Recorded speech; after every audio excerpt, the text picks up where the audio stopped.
Older for the day, and this is going to be the rest of my audience.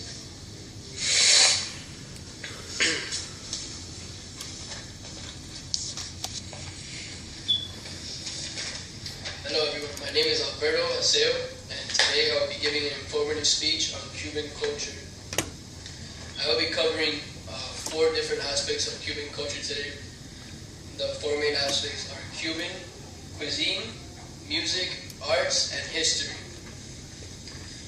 The first section I want to talk about today is going to be the cuisine.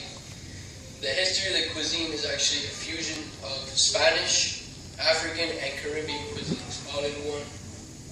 A couple of different famous plates include rice and beans, moros and congri, yuca and malanga, which is basically like an appetizer, and picadillo and ropa vieja.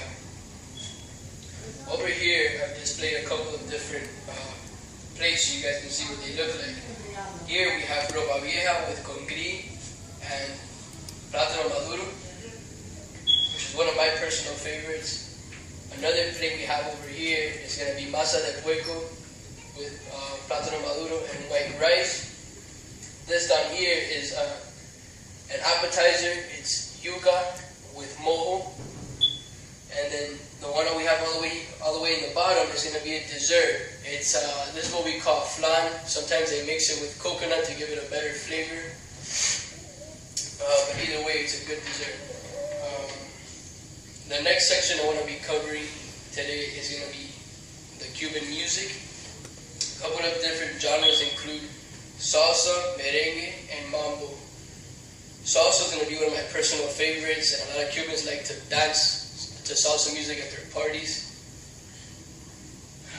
A couple of different famous Cuban musicians include Willie Chirino, Celia Cruz, and Tito Puente, which is one of the most famous in my opinion.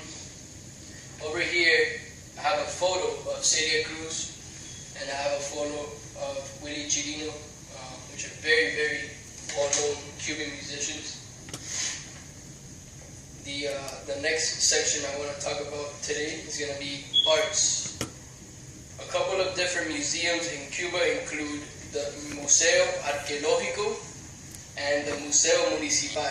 The Museo Municipal is in Varadero, Cuba, and it exhibits artifacts which tell all about Cuba's history.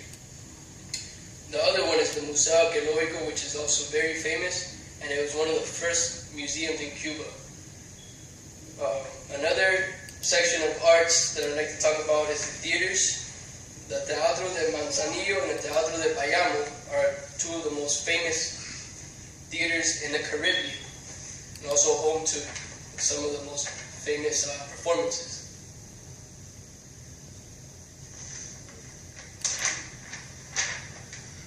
One of the most beautiful attractions in Cuba are going to be the beaches.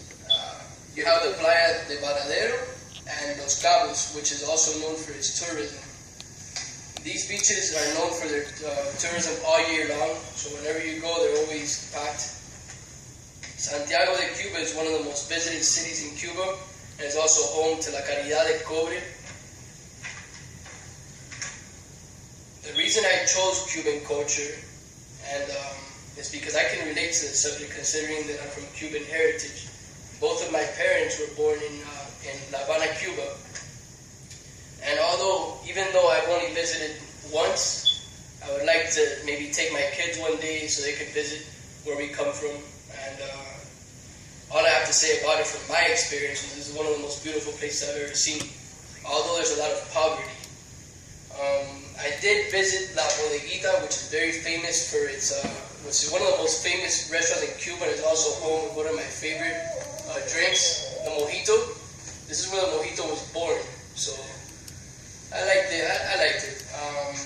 This is going to be my speech for the day, and I want to go ahead and show my audience one more time.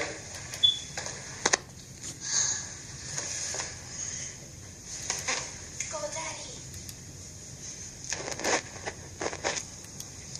My name is Alberto Asseo, and thank you for your time.